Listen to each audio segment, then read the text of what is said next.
All right. Good morning, Andy. Good morning to you, Michelle. How the devil are you? Oh, I'm amazing. Even better that you're my very first guest on my Woohoo! podcast. I'm so Yes. honoured. Thank you. Oh, buzzing, buzzing. So, everybody that's watching, me and Andy are part of the Start Over book series, and that is how we met. And we met in a couple of weeks ago in London. It feels like it was such a long time ago Doesn't it? already. Yeah. Yeah. Yeah, and we just clicked straight away because we're both obviously absolutely half mental daft. We're I know. I think good energy attracts good energy, doesn't it? Yes, it does. It definitely, definitely does. So we'll just start off with just tell me a wee bit about like the book and like what pulled you to do it. Just a wee bit about that, Andy. The book for me, it came around at the right time. So I was going through a really difficult time at work. I've been working for the same company for 11 years. I've worked as a sales manager for Audi, all right? Hmm. And probably for the last 4 or 5 years, I've been feeling out of sync with that job. Just not. It wasn't bringing me joy. It was just like the corporate greed. They just want more and more and fucking more. And it just kept going. And I was getting to a point where last year they took me to a disciplinary because I was the used car manager. So Hmm. they took me to a disciplinary because the used car department wasn't performing. So I'd worked for them for 11 years and I'd never had a problem. But they'd got rid of 50% of my management cover in cost cutting. So I argued my case, I appealed it, I won. And they come back to me on a 2-minute Teams call and just said, yeah, you're right, we're wrong. So they didn't even apologise for putting me through 6 months of hell and thinking I was going to lose my job. Don't worry about it, we'll just take it off your record.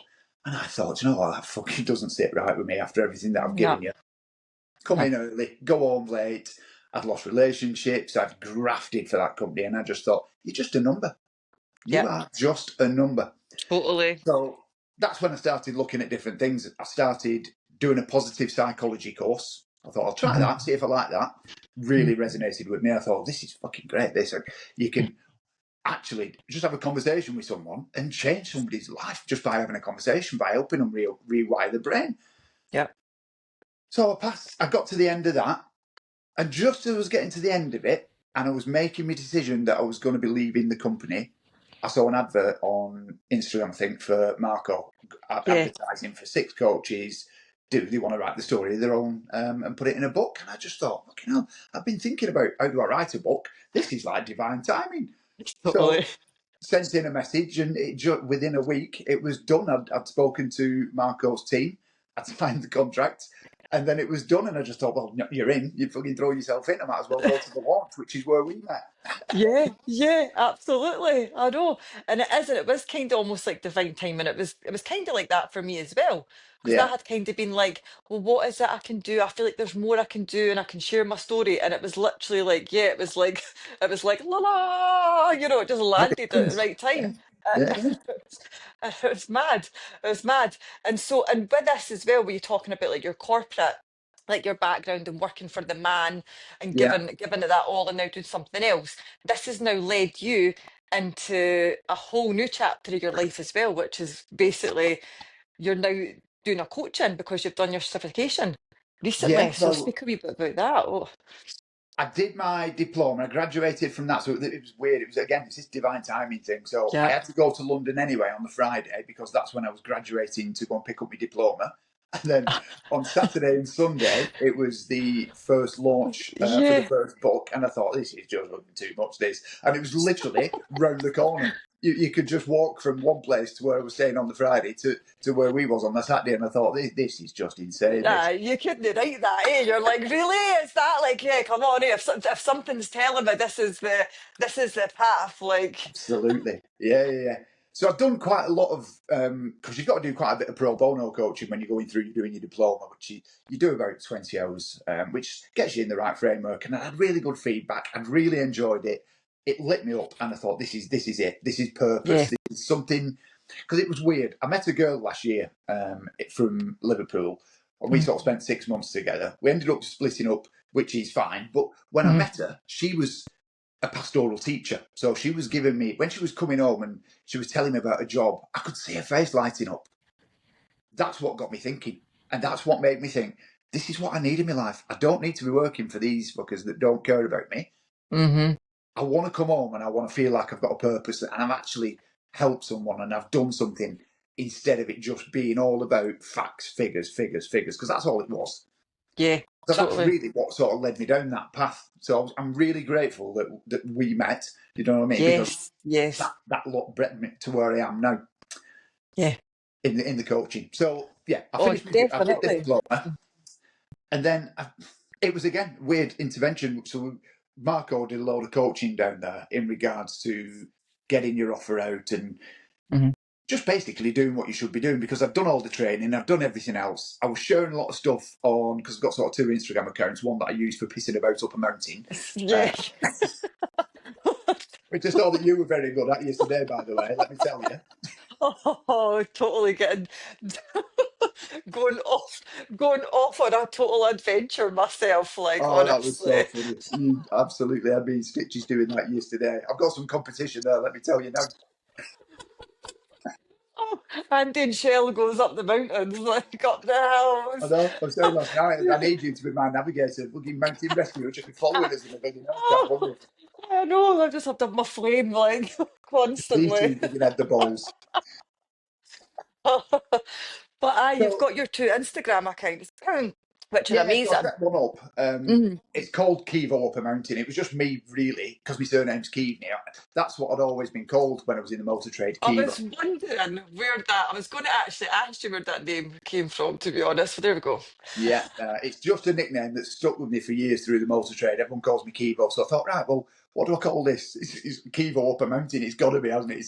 Yeah, And totally. I just started documenting how it had started changing my mindset, just getting up in nature, climbing hills, because that's part of sort of my comeback as well, is being out in nature. So that's Hmm. really what I started doing. But I hadn't really put a coaching offer out No. there. But Marco thought it's all about fear. Do you know what I mean? It's like, shit, what happens if I Hmm. put this out and nobody wants it, and all those things. And Yeah, I'm doing coaching, so I understand what's happening in my brain, that it's a yeah, limiting belief. totally. Hmm. But I was Hmm. still guilty of it. And I came back from London. I just thought, fuck it. I made a Yeah, commitment to fuck it, myself do on that this. Yeah. weekend, if you remember, when we all did them. Hmm. And I'm just going to put an offer out. So I advertised to do 5 free coaching sessions.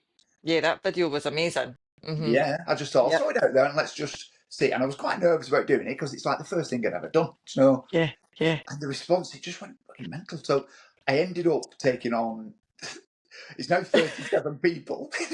Yeah, 37. The last time I spoke to you, it was like 32 or something I like know, it that. keeps growing. So I just decided, well, I'm only ever going to launch this business once. So it 32. didn't sit right with me to just turn away 25 people, because that's how many applied initially.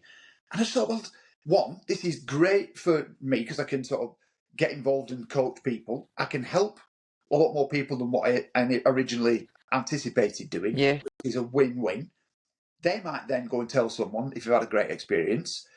And it was just, I thought, well, this is it. I've just got to go and do it. And however many yeah. apply, I'm just going to take it on.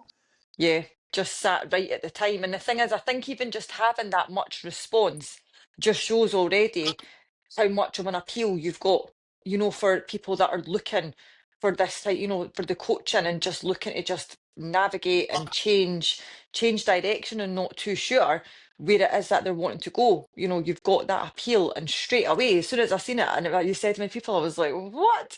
That is absolutely insane. You're going to be doing this for months. You're going to be like, No, I was a bit overwhelmed literally. at first, and until I got my head Yeah. around it, I went for a walk that night, and that's when it clicked. Just do it, because Just do it it. doesn't matter Hmm. if it takes you 3 weeks and you've got to do, 35 free sessions. Because I'm doing a discovery call before every single one of them, so I'm doing everything the way that I've been taught ethically. So I'm talking to them, finding out what it is that they want. If we work together, right, and then moving forward to doing a free session. So I'm trying to keep my ethics involved. And if we don't fit, then that's absolutely fine. Yeah. Then we go to a free session. If it takes me 3 weeks to get through, it takes me 3 weeks. What else would I have been doing? I'm starting a business. So it's brilliant. Exactly. And it's getting you momentum and that Of feel course. for actually what it's going to be like doing that as part of your basically daily life now, because actually made that massive shift. And congratulations. Honestly, I'm so proud of you. Amazing. It really Amazing. And it's just shown already, I think how successful you're going to be. thank you. Definitely. I really do. I do believe that, definitely. And so have you got what's your offer just now then, obviously, for people, just before we move on to a bit of your backstory and the rest of it, but just for your coaching, if Yeah, anybody was interested in reaching out on your Instagram or for your offers, what is that just now then, Andy? I'll keep that offer running. I don't mind keeping that offer running Okay. because I am growing this business. So I offered 5 free coaching sessions, which were 40 minutes long. Hmm. All I was asking for was a testimonial because I'm having a Yeah. website built at the moment, and it would Yeah. be absolutely Perfect. perfect just to have To some have word of that there. mouth. Yeah, Yeah. from people that I've Hmm. worked with, that have experienced what we can do together, just to write a short testimonial. Doesn't have to be War and Peace. And I've Yeah. had some fantastic ones back already, which is really, really good. So if I can get them to put it on my website, then I'm offering a free 40-minute session. If then you want to work with me after that, then that's absolutely fine. We can Yeah. discuss that, and my pricing points are very, very clear. So I'll be transparent about that when we speak. Oh, that's awesome. That's amazing, Andy. So as well, so tell me a wee bit about your backstory because obviously you have been, yes, oh sorry, here we go. This is a deep dive now. Ha. We can get um, you out of that on. yeah, literally. Um, so yeah, so a wee bit about your backstory because you were obviously like part of like you were sort of the Gulf War. Well, talking about all this, like you've been in that. You've not just been a car salesman. You've been. Yeah. So, what's your backstory of? Without Okay. giving obviously too much away because Yeah. it's going to be in your chapter. So, I'll give you in a your brief story. So, overview of sort of what happened. just speak about, yeah. So I left school at 16, and Mm. while I was at school, I thought it would be a good idea to go to Army Careers Office because I'd get a few days off school, which was Oh, great at the time. But oh, then it led me to a path where I had to make a decision. And shit, yeah, I'm joining the army now. yeah, This is this is actually it. Like, I didn't actually expect to be here. I just want to so I skive ended off up school. 16 years old, joining the army straight away. So I left in June '87, and within sort of 3 weeks, I was down south doing 12 months basic training. So that was, Oh, as a young lad, that was like, I was missing my mum. I was like, oh, do you know what I mean? I yeah, wasn't, 16. Like, yeah, and just straight to school, straight into this like uh, regimented. Totally. normally you would do sort of 3 months basic training. That's what the army give you. But you can't do that until you're 18 years old. So if you join before that, you've got to do 12 months, which is like 12 Right. months of getting your head kicked in and running up and down hills for. It's, honestly, it's absolutely mental. But it's good because they teach you how to be a man. So it actually grabbed me by the scruff of the neck, and it was like, right, come on, you're in the Yeah. boogie boy world now. Hmm. Anyway, I then got sent to Germany in 1989, the drinking culture over there was just insane at that time. It was like, it's always been like that in the army, but it was just off the scale. That's what everybody did. So I threw myself into that drinking culture and thought, Yeah. because it's unnerving going to somewhere like that because there was a lot of bullying going on. Hmm. There isn't now. They've ironed all that out, I think. But back in the day, there used to be all kinds of things. You'd be getting tipped out your bed every single night by guys that had been in there for years. You'd be bullied. I ended up standing up for myself at one point and just knocking one of these guys out, and that's really when everything changed. And it was like, oh fucking hell, he's a bit. I'm not arguing with him. He said that. Yeah, yeah, yeah. He said enough. So then the drinking thing just went on and on and on, and because I was making a bit of a nuisance of myself on parade one morning, the sergeant just came out and he said, "Right," he says, "we need 4 volunteers to go to the Gulf. Keaveney, you're one of them." No, really, just because you were Yeah. making a wee bit of nuisance, he's like, Oh, it's more you're than enough. off. So that's Fuck. what happened, and that's how I ended up getting volunteered. So I got transferred to another regiment who was in Munster, which was the same town as where I was in Germany, 12 Squadron. And then I was in the Gulf before I knew it. And it did work. It served its purpose. It stopped me drinking. Yeah, I bet. And all we was doing over there. We was heavy goods drivers, so we was basically taking everything that landed on the ships in the Gulf from a port called Al Jubail, Uh-huh. which is sort of south of Baghdad and Kuwait, and then we was taking it from that out into the desert and setting up ammunition dumps for when the ground war kicked off. That lasted for, I don't know, we got there in August. Ground war didn't kick off till January, February. So it was like a good few months of just getting everything set up. You was on the road constantly all day, driving 12 hours. Then your co-driver would drive, and it was just you was doing that on a loop. Oh, that must have been so tiring, Yeah, it was. But we mentally and physically. mentally, physically, they injected us with all kinds of shit over there. They took us into tents, and they had 7 tents lined up one day, I remember. And we went in, and every tent had a different injection in it. So they was injecting us with anthrax and all these different chemicals that we could be bombed with or attacked with that Saddam had. So Holy shit. there's a Wow. big argument whether that's caused this Gulf War syndrome because of all these injections. Some people are really bad. Luckily, touch wood, I've not sort of gone through the physical side of things that some of these guys have suffered with. And But what is it that's happened with that then? I've never there's, heard about well, it's this. caused a lot of mental disorders. It's caused people to have real bad physical reactions to it. And the Bloody government hell. just completely tried to hide it and say, no, no, no, it's gone. I tried putting a claim in when I first got back, and it just got pushed under the carpet. No, no, no. Yeah. Mm-hmm. But that's what happens in it. Yeah, So exactly. we Bloody did all hell. of that, and then the ground war kicked off, and I was involved in an incident over there where one of my co-drivers, I've been sort of teaching him to use the wagons. On the morning of this incident, he moved from my wagon to 2 wagons back, and then when we was coming out of Iraq, we was involved in an explosion. His cab got blown up. I had to run back because I'd been trained as a medic. The driver of the wagon was sat there holding the wheel. He'd not been hit at all. This explosion had gone off in the cab, Right, okay. and it just looked like someone had thrown knives round. You know, like when someone throws knives round. If you look at the cab, it had got Yeah, all round yeah, the yeah. driver's head, completely missed him. I had to rip him out of the cab because he was just in shock and he was just holding Total on to the shock. wheel. Yeah. Windscreen had been blown out. It was just an absolute shit show. So I had to try and save his life. He died in my arms outside the cab. Just couldn't get him back to life. That then just Hell. at the time it's like, That's well, we're here. We've got to deal with it, and it's what you do because you're at war.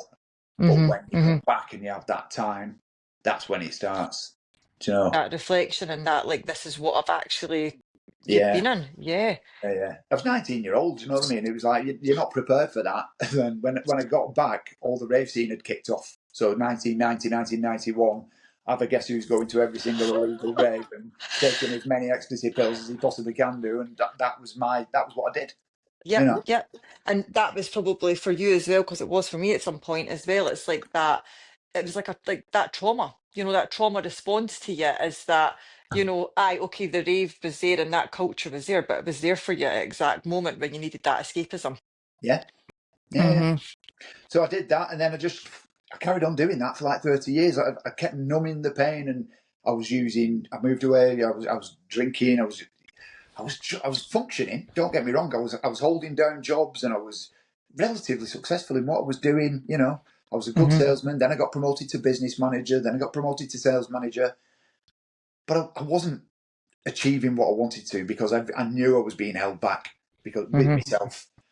But I didn't see it. I didn't see that I'd become a victim. Do you know what I mean? And Yeah. it was everybody else's fault. I was getting into relationships, leaving relationships, blaming them. And when I sort of took a bit of time out for myself, I hit 50 years old, right? And COVID was happening. So I Uh-huh. was in this house on my own. I'd split up from my partner in 2019. So I'd been single for a couple of years. Uh-huh. And I was just sat there thinking, there's got to be fucking more to life. And I started questioning everything. That's when I started going deep inside myself. Deep inside. Yeah. And I became accountable then. And I started looking at how I can become a better person instead of pointing the finger. Hang on a minute. All these things keep repeating. Mm-hmm. It's me. And Yeah. it was like the penny dropped. And I was like, shit, all these years I've been blaming other people. And the Yep. answer lied inside myself. Within. Mm-hmm. Mm-hmm. But That, that's a really strong, some people still aren't there yet, and it takes a lot to sit and look inside and sit and say, why are these situations happening? Why is this getting attracted to my life? Why the loop's going round and round? Why is this getting fucking replayed constantly? It absolutely. can't just be like my luck, what's going on. And it is. It's like when you do sit with that and really, really think about it, that is when it's like that epiphany moment, eh? It is like a Yeah. Oh yeah, That it was, catalyst for change. yeah, it's just car crash after fucking car crash, and it was just until you sit and actually have that time for yourself, and that's then what became. I started hiking, and I started becoming a lot more spiritual. You know, I, as an early sort of when I was young, I got Roman Catholic drilled into me because my family were first generation Irish. My granddad had moved over from Southern Ireland, and they Hmm. worked in the pits over here. So that from my dad's side, they were so strict Roman Catholic. It Right. never really sort of resonated with me because it felt really hypocritical what they Yeah. was trying to teach me. And when I joined the army, I decided to leave that behind. So I left that then and parked it. But so I'm not religious, but I am very very spiritual now. I believe that there's extra layers of us consciousness wise. I think we've got a higher source above us, whether that some people might call that God, whatever that might be. I'm a true believer in energy and all these different things that Yeah. through From reading and podcasts that I've listened to. yeah. It's just, and then Or I gave up drinking. experiences as well. Yeah, Yeah, experiences as well, actually, in your life when you see something actually unfold. That's when you do get that belief system that, there is more and there is an energy. of And we course. are we are getting kind of pulled by divine, definitely. Yeah, And then yeah, so you gave up drinking as well. That was the next move after that, the yeah, spirit. But did that happen like after like more your spiritual awakening that you felt like, I'm doing yeah, all these things, but this still feels like it's dragging me down then? yeah. But I started scratching the surface of the spirituality side of things, and I was still drinking. And then I realised, quite early on at that point. So it's 2 years ago now that I've not had a drink or touched anything. That I just thought, well, if I'm still putting all this in my body and I'm making myself feel shit, I'm really negating all the good that I'm getting from this learning and all the reading and the good that I'm Yeah. trying to do. Yeah. Actually, I've spent my years of being hungover on a couch for days. I've done it to death. I have. It's amazing. You've got the star badge for that one. I think to myself sometimes, how the fuck am I still alive with the amount of drugs that I've done? Because I used to go to festivals, and Yeah. this is no word of a lie. Me and my mate used to have a competition when we used to go to a festival called Beat Herder, and we've done 4 days solid without going to sleep, just straight through, just constantly. Oh, What can we have? And I drove home from that as well after we'd done 4 days. It was fucking bloody hell. stupid. Absolute nuts. See, when you think back, you're like, how did that even survive that? Like No, 4 days no sleep. absolutely. It was just whatever he had. It would be like, oh, it's 3 o'clock in the morning. Oh, come on, then let's do some acid. And it was just right. Let's go to another level. And then we're 7 o'clock when everyone else was getting up. We were doing lines on inside of fucking, and then going off on a little. It was just ridiculous. Everything that we could get, fucking ketamine, you name it. It was just ridiculous Yeah, and nothing off limits, just nothing off living limits. life. No, no, no. Like, So I would never preach to anyone because I know what it's like and I've been there. yeah. But I'm glad I'm Mm, at the thick end of it now. And I yep. would never go back there because, like I said, I've kicked the arse out of it. I don't want to do it anymore. No, no. That area, your journey, that part of your life was then, this is now, Yeah, yeah, yeah. totally. I love waking up now. One of my biggest things now is waking up in the morning and having a cup of coffee in bed. It's just, I love it. And then I do my journaling and then I'm off doing my training and I'm in a really, really good place in regards to my routines now. I go training. I do all the healthy stuff. Hiking is just it's. I couldn't live now with it. If I can't get out hiking, I feel it. You know what I mean? That's my Yeah, like that's biggest. your thing for your soul. Yeah, Yeah, absolutely. And it isn't. It's like now before it was like chasing. It's almost like before it was like chasing like a dopamine hit. Do you know this like yeah, this false high because you're so disconnected in some kind of way, shape, or form. You just feel it. And now you are getting you get the pleasures out of this really, really small things in life because yeah. you're seeing it through a different lens. You're like, Absolutely. this coffee in bed's like the best thing ever, or I like know. yesterday, or even going like taking yourself up the hills. It was like yesterday, I felt so alive yesterday. Yeah, Well, I felt more alive because I was living climbing over living fences and like little adventurer there. You used to know that, yeah. honestly, I'm kind of Brilliant. like I'm gonna have to find out for you like how do you figure out what way to go if you don't want to go back the same path? Like I should Yeah, have just there's went quite a down the few good same apps. path. Yeah, there's a few good apps out there that you can use if you're not into sort of Oh. map reading and stuff like that. All Trails is a good one. Ordnance Survey, so you can use them and they'll sort of guide you around a loop instead of getting lost in a fucking cornfield. Honestly, I'm just so glad because I'm like, do you think the Highland Counts would have came up and like given me a? a bit of a horn or something because, because I actually, I was in the field. And then when it was like, when I got to the bit, I was kind of like walking past them, like, just Yeah, you relax, buddy, just you relax, nothing to see here. And it's because I had like a dip, like a bit. So I had to like yeah. I had to throw my backpack over and then like I leaped over it. And I thought, well, that's how they were in that field bit with the fence because they couldn't obviously get over it. Good God. I You know, so I definitely make definitely that. You did. need to make that into a bit of a series. I'm telling you, that would be so popular. Oh, honestly, yeah. Michelle lost up a hill. Oh, it's when Adam said that cow finder. Oh my God, honestly, I was absolutely peerless this I was morning. crying at that. Netflix next series. You want to get Flex, Marco yeah. on that and get him involved? I know, cow finder. Just going around the country seeking out cows up hills. Oh, Absolutely fantastic. That. I know it was, but yes, I was in my element and in my joy I, yesterday, even though I was totally lost in translation, lost somewhere. And so, as well, you had a bit of a colourful life too with your rock and roll lifestyle that you had as yeah, well, didn't you? So yeah, I did. you were like part of a band.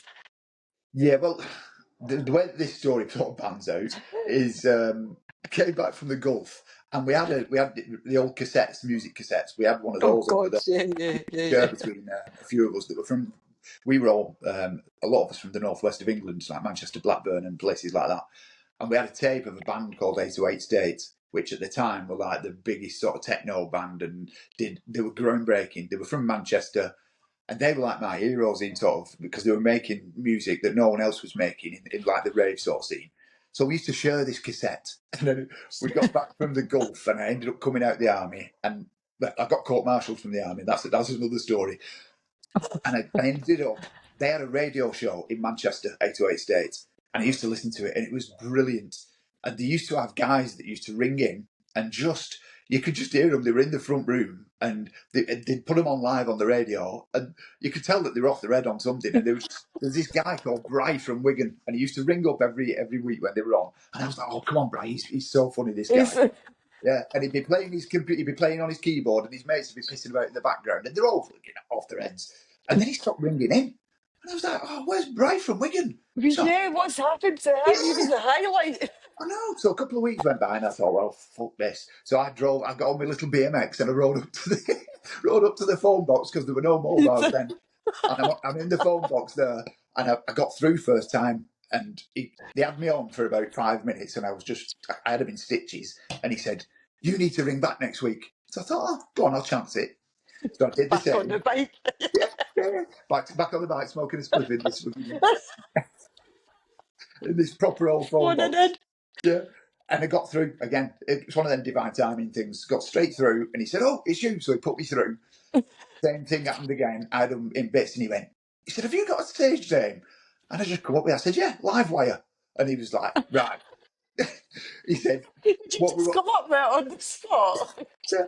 So that's what I was known as for all those guys for years. And I co-presented that show for nearly 9, 10 years. Just off the back of that, they invited me into the studio the week after, and I spent some of the best years of my life. I went to Los Angeles with a band. I went all over the place. So I wasn't actually part of the band, but I was on the periphery of what they were doing. Yeah, what they were doing. And I was part of the radio show, so I sort of co-presented that radio show off the back of making that one phone call. That is absolutely bonkers, but amazing. Oh, it What's was honestly, it was such a ride. It was mental. I ended up on stage with them once in Castlefield Bowl, in front of about 10,000 people doing our live radio show. And Darren passed me the mic and he said, "Just think of a question." So I was like, "Right, all right." I said, "If you've got a yellow t-shirt on, come running to the front and we'll give you prizes." It caused fucking carnage. All the security were like, oh "What have the you just done?" oh everybody just started running like, yes, I've got a yellow one. Yeah, so it was years of going and keeping up with those guys. It was immense, but and a great time. Andy's no longer with us. God bless him. He passed away a few years ago. One of the members from 808 State. Much love. Oh, But yeah. then Darren ended up getting another band together called Big Unit, which was like a Primal Scream kind of band. It was sort of all different flavors, like hip hop and all kinds of. It was a dance band. He was the front man, and I joined them then as a DJ. So I did a little bit with them, but Doing the just DJing. drugs got in the way, and it was just that's how we ended up sort of parting company. And I was trying to keep a job down. Do you know? I was trying to hold a Aye. job and the two don't work. Let me tell you. Yeah, yeah. Try to keep down a normal 9 to 5 job, and then Yeah, you're yeah, DJing and doing all the stuff behind the absolutely. scenes with Yeah, him. we'd be in the studio at night time, like because we got our own studio, me and Darren in Manchester, and we'd be in there writing tracks and rehearsing. But it was always the drugs were always involved. So Aye. I was getting up at like 2 o'clock in the morning, and then getting up at like 5 to go to work, and it Oh, was just jeez, no. How did you burnout, man. even cope with Ah, that? Yeah, totally. but it was great. I wouldn't change it for the world because I had such a great experience. It was phenomenal. No, that's amazing. Honestly, you've had quite a journey in life. It has Like been. when you think Yeah, about, yeah, like where you've kind of like you started like when you were young and just thrown in just going to the army, and you were doing it just to skive off, just to skive off, and then before you know it, you're I fucking know. getting put in the Gulf because you were like wee nonsense maker, and when you Have a were cup of tea. actually Yeah, there. I know. I know. It's mental. It's absolutely mental, but such a colourful life as well. And I think this makes you like, well, obviously you've probably been like that your whole life anyway, but your energy is just so contagious because you've done so much that you're like, nothing I've not done. So, like, Well, totally. that's it now. I've got to that point in life where I've absolutely kicked the arse out of everything, and I'm in a place where I'm doing things that are really good for myself now. And what I Yeah. don't want to be doing is coaching out of a textbook because that's some people will just do that, and that's fine. I'm not here to judge anybody, but No, I no, feel no. it's really important for me to be able to get on a level with people and understand where they've come from because I've been there and I've fucking done it, and I have worn the t-shirt, and I don't Yeah. have to coach from a The textbook because yellow one. the yellow one. Yeah, yeah, yeah, yeah. Oh, what are you doing, you fucking lunatic? So yeah, that's really important to me to be able to have that sort of background, and if I've done it, then I might as well use it positively to then try and help other people, and that's where I'm Yeah. at. Yeah, no, absolutely. And I think this is really, and it's so nice that there is so many coaches now that I see, well, we can see them, like Yeah. evolving now because there has been so many people. And before everybody used to keep their story, like their backstory or their life story or anything, just to keep it really secret Mm. through like fear of like judgment and other people to judge me or, like, oh, keep this, nobody really knows about it. And now people are actually powerfully using what's all the shit that's happened or all the learning and everything in life now to actually help other people Yeah. that are stuck in their story that can't move forward or maybe ashamed or just totally needing guidance. So no, Absolutely. it's amazing, and you've definitely got that. They are your real rawness and everything past to actually to help, definitely massively, and your People personality. people buy from people. It's like I've been in sales for Hmm. years, and all Hmm. my sales team when I was a sales manager, that was the first thing I tried to instill into some of the sales guys. You need to talk to these people and be interested in them and understand why they're sat in front of you trying to buy something. Because if you don't resonate with them and you don't connect with someone, anybody could just go in and try and buy something from price. Because when I was working for Audi, we could be selling cars from 10 grand up to 200 grand. But Yeah, why are they going to come in and buy a car from you? It's people buy from people, and it's the same with sort of coaching. It's the same in any sort of walk of life. yeah. People buy from your backstory is probably the most important thing that you've got. And you're right. Hmm. Hmm. People have hidden away from that story, thinking that they're going to get judged. I Hmm. probably did it for years while I was in the corporate space. I didn't want to talk about all the stuff that I'd done because it's not really acceptable to talk about that in like a corporate job because it gets Yeah. frowned upon. Yeah, yeah. You should be like a certain kind of way and turn up a certain way, and Absolutely, yeah. yeah, We don't talk about drugs or behaving ourselves. It's like, look, yeah, I get it. If someone's using drugs at work, that's obviously a no-no. But if someone's got a backstory and they've learned and they've grown from that, then that's a strength, not a weakness. oh, totally. That's a strength and not a weakness. Absolutely, yeah, yeah. But if they're, yeah, but if they're turning up on the job, Yeah, then I don't think that's I'd a go different disclosing that I've been away for 4 days at my corporate job. I don't think that'd go down too well. one. Definitely not. Definitely not. And so, what is the thing? You've got a charity. You've got a charity event. It's today, isn't it? You're doing Yeah, something for well, charity today as well. Is this something new you're getting involved in? I'm just getting involved with someone who runs a charity, and it's like do you know, like an Andy's Man Club. You heard Yes, of yeah. those? Which they've got them up here as well, which is amazing. Yeah, yeah, So yeah. there's quite a few men's health groups around Warrington, which isn't too far away from where I live. Hmm. So they're having an event this afternoon where there's numerous charities going there. It's like a bit of a networking thing, really. So I'm helping one of the guys who runs a charity called More Than Men, which is one in Warrington and around here as well, that are doing similar kind of things. They just get groups of lads together and start Yeah. talking and having conversations, which doesn't happen enough. You know, No, I it think doesn't men actually. really struggle with that bravado and being able to be vulnerable. I think that's something that's just ingrained into us from an early age. And there's some Hmm. really good organisations that are helping break that down, like Andy's Man Club, like this More Than Men. So I'm going meeting them and just seeing if there's anything that we can talk, because I think there's a lot of synchronicities in between what we're doing, Yeah. whether I can help them with their guys. I'm hopefully going to be doing some presentations around mindset and resilience, because if some of those guys are, struggling in many different areas of their life, they need a Hmm. bit of help and a bit of support. So I can try and go in there, and it's just going to be a good, positive day of meeting like-minded people that want to Yeah. help each other, which is Yeah. fantastic. Which is what I'm about. Yeah. Oh no, that's amazing. That is really good. And the thing is, it's good that there's these charities, and like I said, Andy's Man Club. It's I think it's my sister's, her friend. It's like her husband kind of runs the one that's local here as well. And it's so important that these are going, because yeah, like women are different. Women chat about things, but sometimes you still hold things back. But women. That's kind of more the thing, where you'd kind of you phone them and oh my god, but men do, like you said, it's kind of you hold back, like you might say things to your friends, maybe, I don't know, from a guy's point of view, but would you say it so deep, and this is where something like that would be good for us, because it's everybody's going with the same kind of vulnerability that they want to go in and actually Yeah. I speak don't about think men things. do it enough. I think it's definitely something that we struggle with. Is, like you said, women find it really, really easy to have that connection and open up a conversation and talk about your feelings, and that's all really good, positive Yeah, stuff. it's more about the feelings. Men keep it all inside. Not everyone, I'm not generalising, but I think the majority No, of men would admit to struggling with being open and vulnerable, because we're not brought up that way. We're brought no. up to have that of don't talk about your feelings kind of thing, and it's Yep. changing, gladly, as Yeah, generations move on, absolutely. that is Hmm. changing. But for those of us of a certain vintage, Yeah. Vintage. we do struggle with it. And it's great to meet people that are just getting guys together and talking, because suicide's massive amongst men and even younger men now. I suppose there's a bit of there's danger there that if you don't talk about things, you start running things in your mind.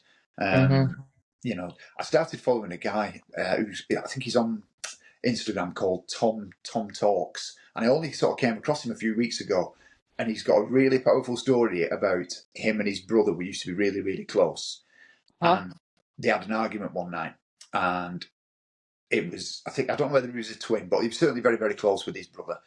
And Yeah. his brother went and stormed out the house, and he said, "I just got this weird feeling." And he ended up going round to where he lives, and his brother had hung himself.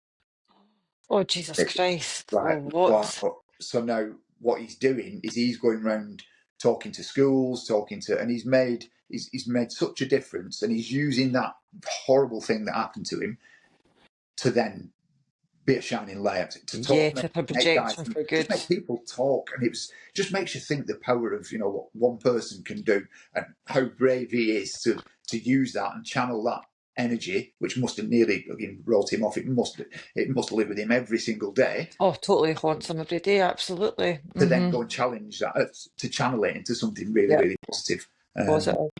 it's things like that that sort of make you sit up and think, actually, my life's it's been actually really, really all right. When you look at other people, and because everyone thinks that their shit is worse than everybody else's, but there's other people out there that are just, everyone's fighting their own battle. Everybody. Of Everybody's got their own shit, and that's course, yeah. the real deal, isn't it? Yeah, and Yeah. it is.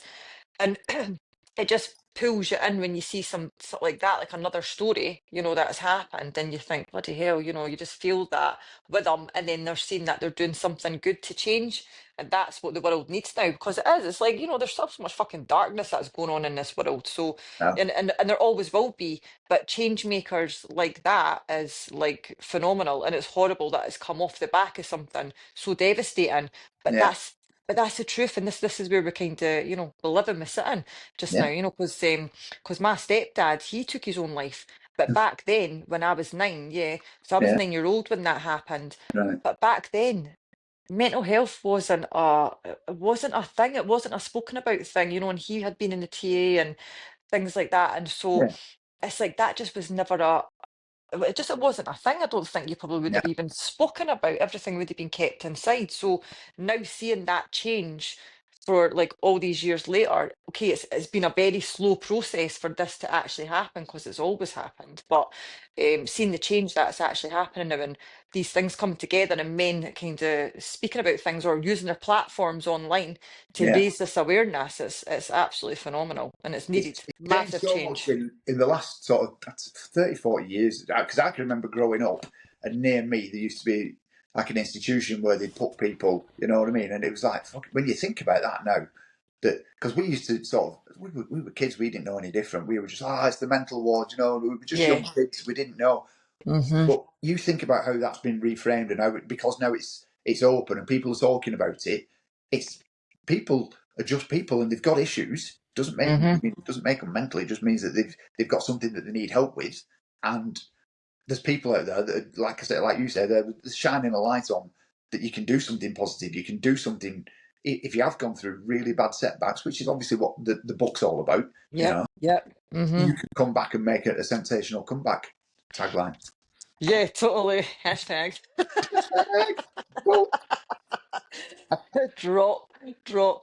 But that is true as well, and I think too, oh, because that wee notification just threw me off there. And I think as well, because before, like if you used to, like if you'd maybe go to, I think people are seeing things like if you go to the doctors, you're feeling a bit depressed, and you go, they're just like, they don't understand that, so they're just like, well, there's the pills, crack on with it. Do you know? And so it yeah, needs people like us that are making this change, and a lot of other people through being there, done that, got the t-shirt or something devastating happening, and actually knowing how to connect with people. This is the power in the movement now, because process. the the professionals don't actually know, because there aren't actually professionals in that field. They're just kind of like, they're there to just numb people up. Like, there we go, if you can't cope with it, then Yeah, there we go. Or if you they needed doctor. something, section them or something like that. If they're not able to cope with it, oh, we'll just section them, Yeah. and and all that stuff still happens, which is just fucking absolutely bonkers. Well, that's what happened to me when I come back from the Gulf. The army threw in some sort of counselling, but it was all trauma focused. So every single, I Hmm. must have seen 3 or 4 different counsellors, but they all did the same thing, which was take me back to the root cause, which was right, tell me what happened and make me relive it. And I was like, I got to the point Aye, after seeing the 4th guy, and I was like, what am I doing here? horrendous. Every time I go Hmm. and see one of these guys, I end up coming away in tears, and I'm just in bits. And Aye, that's not treatment, And then because no. I never wanted to take antidepressants because it sounds a bit ironic that because the amount of drugs that I've taken in my life, but they were recreational and they made me feel good, you know. Yeah, Uh, yeah.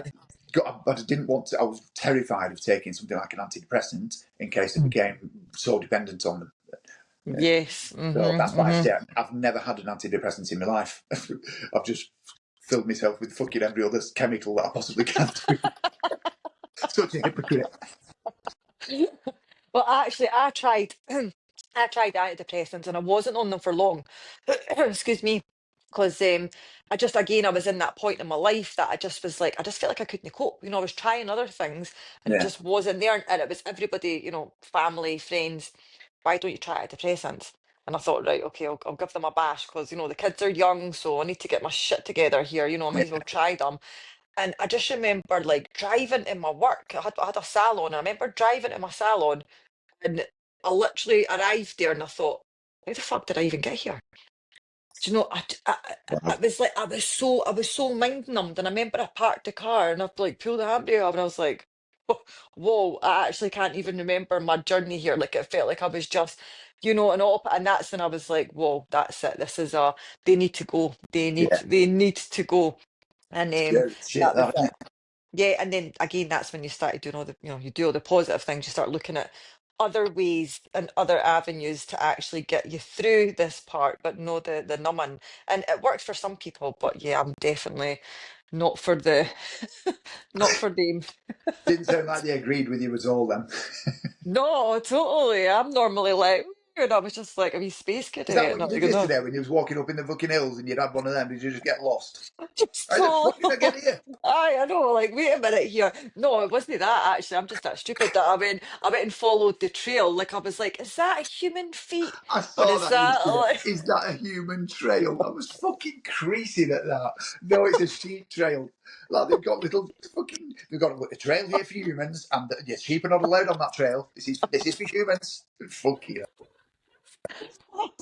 I know, and then as soon as I got halfway down, I was like, but I'm already committed because I'm halfway down the hill. So Yeah, do I just keep going down and just prod through the grass, or like do I go back up? So I decided the hard way was the best way. And so you got yourself out there. Well done. At least you could see sort I, of houses and that, so you sort of semi-safe. You'd have been fucked yeah, if you were up in mountains. totally. I was like, I can see for you right. I'm heading in the right direction. We're all good. We're all good. Oh, oh, oh, this has been amazing. So this has been the best first launch podcast. We should have little t-shirts on, should we? Launch party t-shirts. Woo! Yeah, I This know. is amazing that you've done this. I mean, how did you start thinking of this, by the way? Where did this idea come from? Right, so well, because I had started my podcast originally, which I'd called Finding Life's Meaning in Your Mum Pants, which was tagged onto my book, right? So I'd always thought about doing it and I just never launched it yet. And then it was the tail end, it wasn't last year because I'm busy doing book and other things, but I think it was in November before. And me and the kids went to McDonald's, right? So there was this is how it came about, right? So we went to McDonald's because they've got a limited time, they've got the limited time cheeseburgers and that. Oh yeah, yeah, Right. So we were like, right, we need to go get this limited cheeseburger because it's going out tomorrow. So we're like, right. So we all jumped in the car and it was obviously dark because it was like winter time. And we were driving over the back roads to get to McDonald's, and the car just went boom, and it like hit a massive pothole, and my tire just like fucking exploded. So, so we were like in this back road, there was cars going past. I've got the hazards on and all that. It was a total fucking nightmare. Nobody even stopped. I was like, yeah, don't mind us, thanks very much. So I ended up getting so I got my partner to come and help me, but to like take the car down the road slowly. It was a total nightmare. Then I ended up getting home and we never even got our cheeseburger. So it was oh like it was a whole palaver, right? But yeah, it was hilarious as things are when I go on a fucking journey anywhere. Obviously, there's always a story yeah. tied to it. Managed. Totally. So when I came back that night, I went, that was so funny. And I thought, I'm going to do my podcast and I'm going to just record it and do it because it was actually a real life scenario that ended up being Yeah, quite hilarious going for our yeah, freaking burgers. And that's how I very first done the podcast. I just done it, posted it up and was like, right, boom, go. yeah. Um, and then I'd done another couple, I've got them there. And then it was just like I always wanted to have real conversations and it changed for just me and my hilarities of life, just But you can fill a fucking book with that. Easy. so I kind of wanted to do that, and then that's how I was like, I need to rebrand this. Yeah, And I was thinking about, but I want to talk about everything and anything and nothing off topics, nothing off limits. the And best then I way. just was like, yeah, and I was like, it'll come to me, it'll come to me. And I was like, because I want to talk about the whole, and I was like, oh, the whole hog. Totally makes sense. Thank you, thank you. It came Brilliant. eventually. Yeah, So yeah, so that's it, and it's great because I've got about 23 people like lined up for it, which is fantastic. amazing because everybody has got a story or a Yeah, life journey or a part of what they're doing now compared to what they used to that yeah. they want to share. You're going to have And so many different people with so many different backgrounds, which is that's unusual to get because most people, when this, well, from the podcast that I've listened to, it's a similar yeah, kind of theme, isn't it? So you know what you're going to get. It's good to yeah, have different people talking about all kinds of different experiences and where they've come from and where they are. So yeah. it's going to be a massive success. That Oh, thank you. I hope so. My hog cast is going to be. love it. It's going to be hopefully amazing. But no, it is. It's got a lot of diverse, different stories Yeah, already, like you said, with different people. So, but your brilliant. story's been amazing. It's been honestly, I'm so such a pleasure to actually call you a friend now, Andy. Like I'm after exactly the meeting, same. Yeah, I feel exactly. It's weird, is because I was a bit apprehensive of going to that start over thing because I didn't know anyone. I was quite new into it. I didn't even. I've not even got a book number yet, so it's like everyone was talking about. Oh, what book you in? I'm like, I don't fucking know. you're like, I don't know, I'm just here.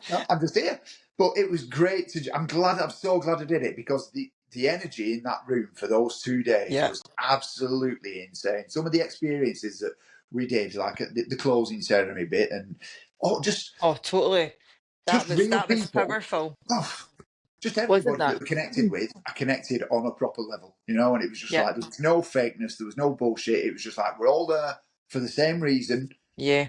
and you could just feel it in the room. It was like Hmm. everyone's there for this mission, and it was fucking superb.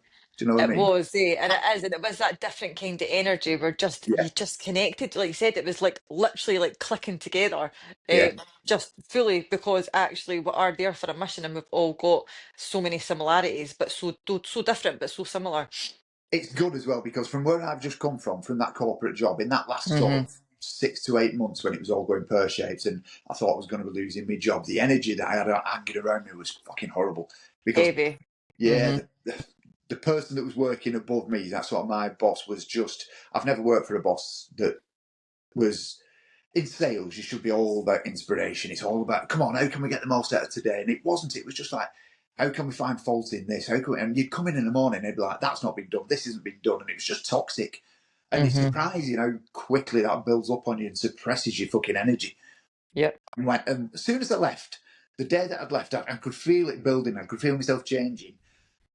And now I just feel like a different person. I feel like the guy that I've been all those years, but for the last 12, 18 months, it's been horrible, you know, and it changes you as a person. That being around people that are just, that haven't got good energy around them, being in Yep. that room in London was just fucking incredible. It was like, this is what I need. Fucking Yeah, it was people like that are on my sticking your level. fingers in the sockets, like. Yeah, people that want to support you, people that are bigging you up, you're bigging them up, and it's just, there's no judgment, there's no fucking that wasn't. Everybody was just supporting each other, which is Yeah. just it makes such a difference, doesn't it?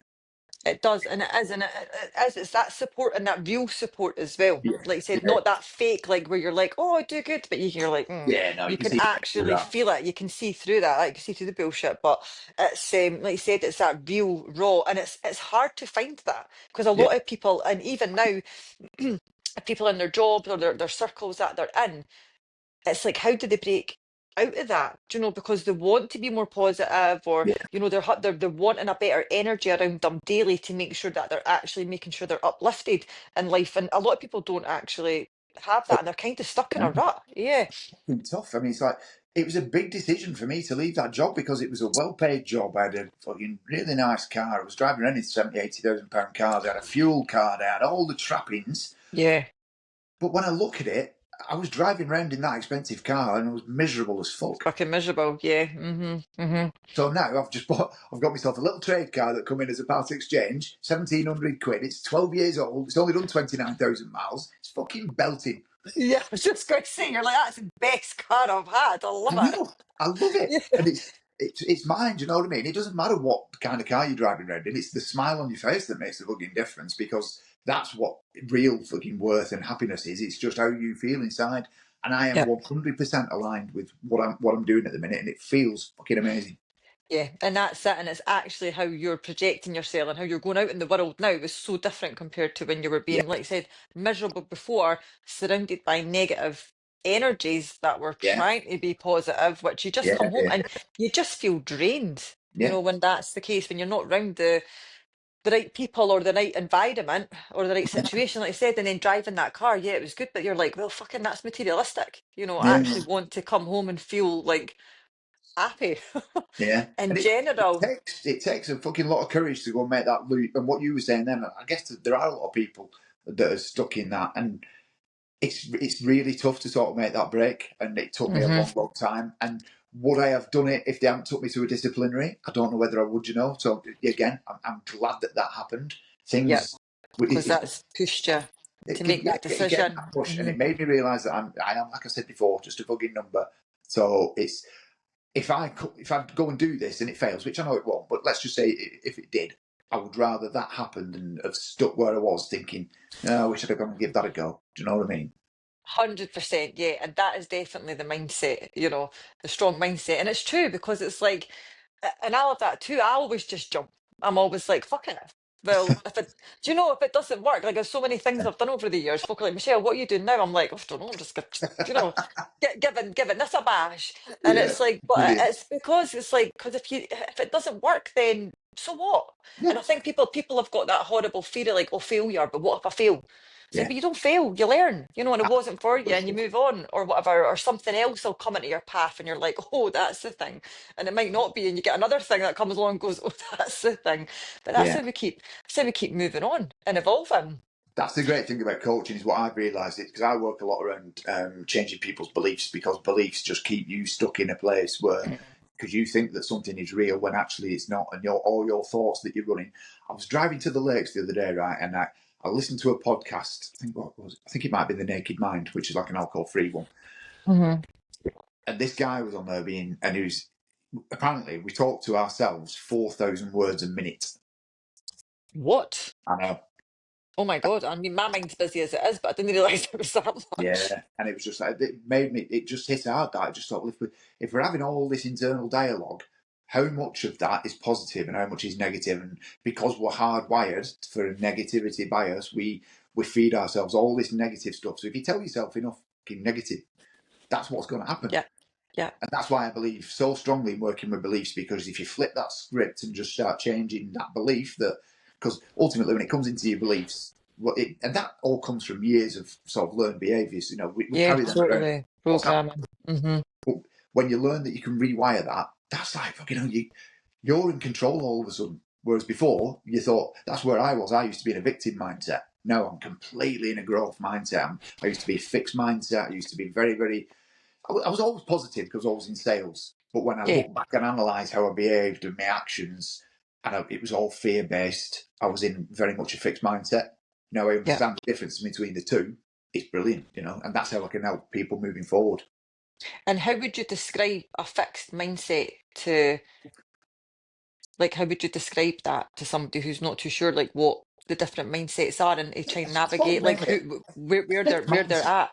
you're operating in the fear. That's what's when you're in a fixed mindset. Is your a lot of your decisions are being made because you're in fear that something might happen, and it's like having that limiting belief that, oh, I'm not very Hmm. good at this. When you start telling yourself these Yeah, things, a growth mindset is where you go and put yourself into situations where you feel uncomfortable, where you go and push yourself that little bit more. Like when you go to an event maybe that you was a bit dubious about going to, or going yeah, meeting different people.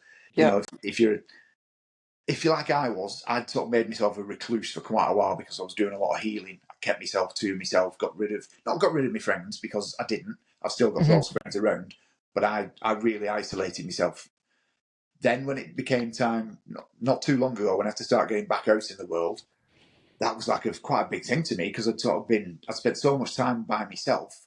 And that's what I mean by the growth mindset. It was then thinking, right, shit, I need to start mingling. I need to put myself back out there in the world, Yeah, yeah, and doing those things that make you feel uncomfortable. That's where the growth happens. It yeah, doesn't happen when you stay at home, comfortable, safe. That's our no, minds try to protect us by telling us these things. yeah, yeah, They're not really true. All the thoughts are not facts. no, Thoughts are just fucking thoughts, and we yeah, get so many of them. When we pay attention to them and listen to the negative stuff, it's good to be aware of it and to then start reframing yes, and yes, challenging those beliefs. Because when it hits your beliefs, there's two things that is going to happen. You're either going to believe it's a positive or a negative. It's then going to filter into your emotions. So your hmm, belief on a certain situation is. I was thinking about this morning actually. So I went for a run, So a perfect example of this would be if you was driving in your car and somebody cut up in front of you. You could, Perfect example. yeah, Yes. you could have a belief that that guy's a wanker. He's cut me up intentionally, and actually lose your shit at that point. Yeah. So what's happened there is it's gone into your beliefs. You believe that that guy's done it intentionally. It then goes into your emotions. So your emotions then fucking start playing Holy Yeah. Havoc fucking instantly. That's what you're Yeah, everything just goes a bit haywire, and then that filters into your actions. So then you behave a certain way. So that's how that works. But if you think about it a different way, so if you challenge that belief and think, actually, that guy might have just had a phone call from his missus who's going into hospital and he's had to pull in front of me, that's a perfect example of changing that belief. So if you Yeah, love believe, that, instead Andy. of it being, he's a wanker and he's trying cutting me up, if you then believe that he's now got to get home to his missus who's in hospital, your emotions are going to have a bit compassionate towards Empathy him. and totally, yeah, yeah. Then your Yeah, actions are going to be, instead of you then being kicking off, you're just relaxed. going to be, oh, well, go on, crack on. It's what is I Yeah. totally. And that's how your emotions can, so that's how your actions, your beliefs can be Yeah. changed quite easily. And when you realise that you're in control of that belief, hmm your emotions and your actions will follow. Yeah, absolutely. I love that example because that's again what I try and say, for anybody, and it's a small one. Even if Yeah, my sister's in the car, anybody's in the car, and I start getting riled up, I'm like, stop, like just like why have you got the road rage? Or my daughter, I'm like, try and think about it from another point of view. yeah, Or there's so many idiots on the road, and I'm like, yeah, it's like bring it back. So it's a yeah, perfect example. Perfect example of that. And talking actually about talking about your friends and things like that, because with you now being alcohol free for the last 2 years, you just were on an adventure. And Benidorm, when I was watching you in Benidorm, so how was that, Andy? Like, how did obviously I've seen, I was keeping up to date with all your videos, but yeah. in general, was that the first time that you've been on like a proper like a holiday like that since actually being Yeah. completely sober in that environment. First time I'd been confident enough to go and put myself in that situation. Yeah. And hmm it was, hmm the story behind that is all the guys that we used to go, that was in the Gulf together. We get hmm together once a year for an army reunion, which, because we're all Okay. like brothers, when you go to war, you've got this bond that you never lose. Yeah. So we always get together. Now, these dues before have been like 4 or 5 days. Look back 3 or 4 years ago when I was going to them, I was an absolute fucking car crash. I was there on a Thursday night. You wouldn't see me then for 5 days. I'd just be out and I'd be off and I'd be getting fucking hammered and just getting up to all kinds of things that I just don't even want to think about.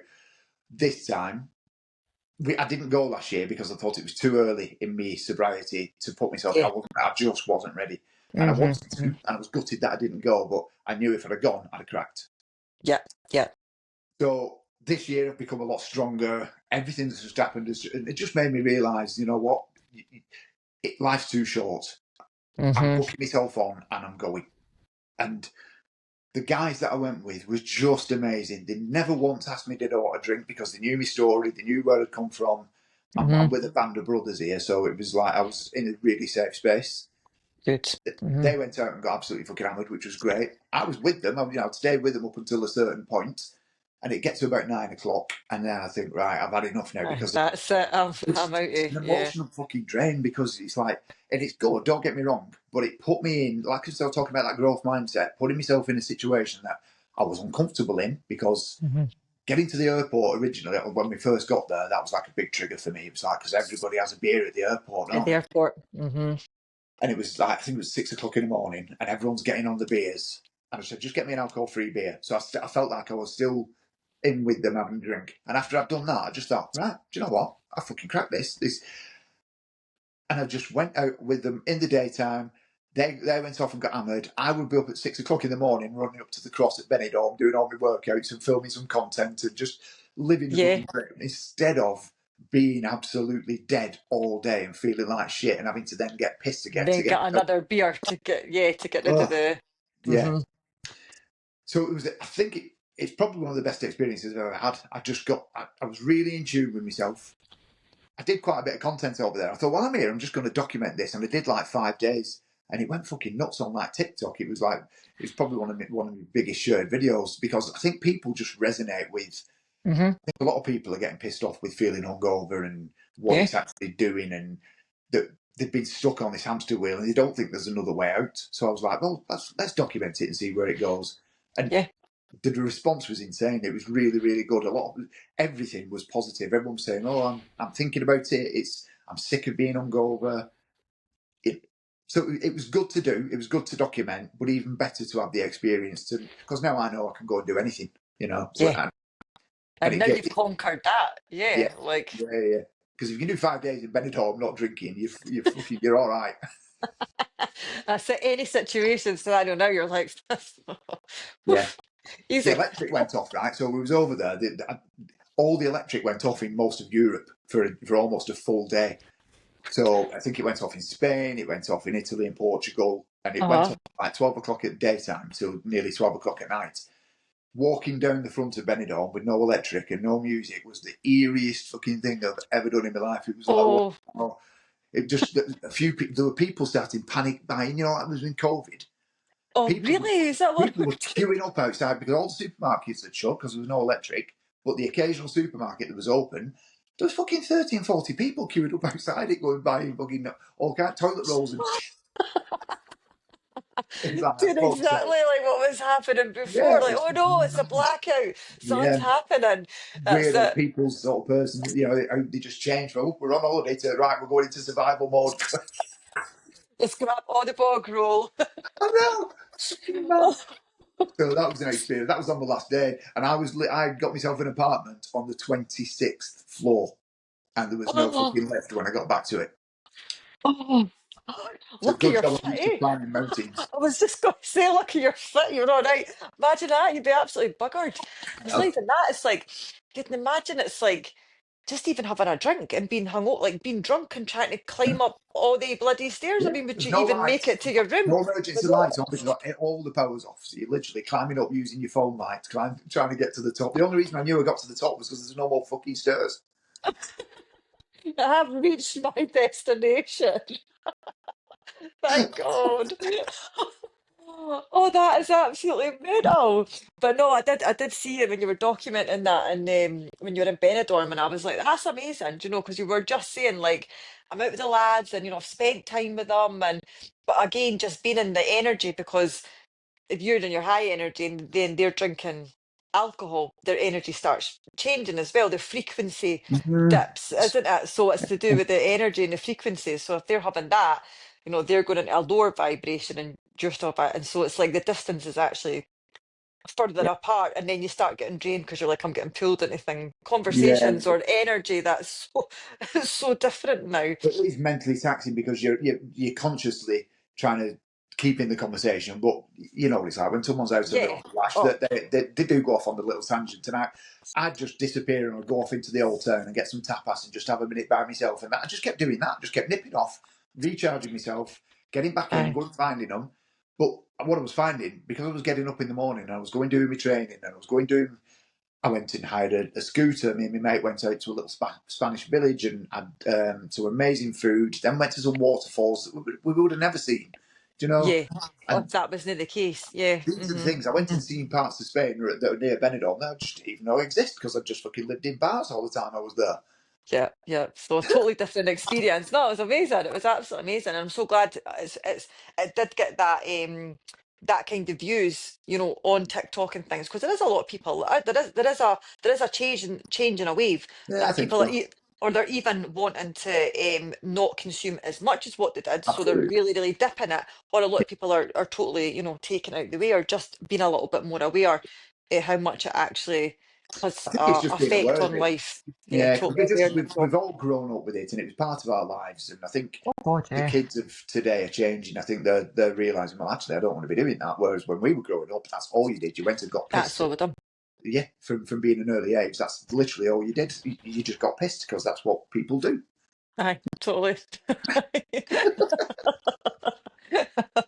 Oh well, that's amazing. That's amazing. Honestly, this has been such a good convo. It's been a Such a good convo. It's been a hoot, so it has. And what time is it that you have your what time are you doing that today then for the I'm charity? there at one till three, I think they're there. So it's going to be a couple of hours of getting together and having good chats with them, and then later on this evening, me and Bernadette are doing the Instagram live. So I'm That's it. fucking You don't all know. over it today. You're I you're know. you're flying the day. You need your superhero cape on, eh? I know.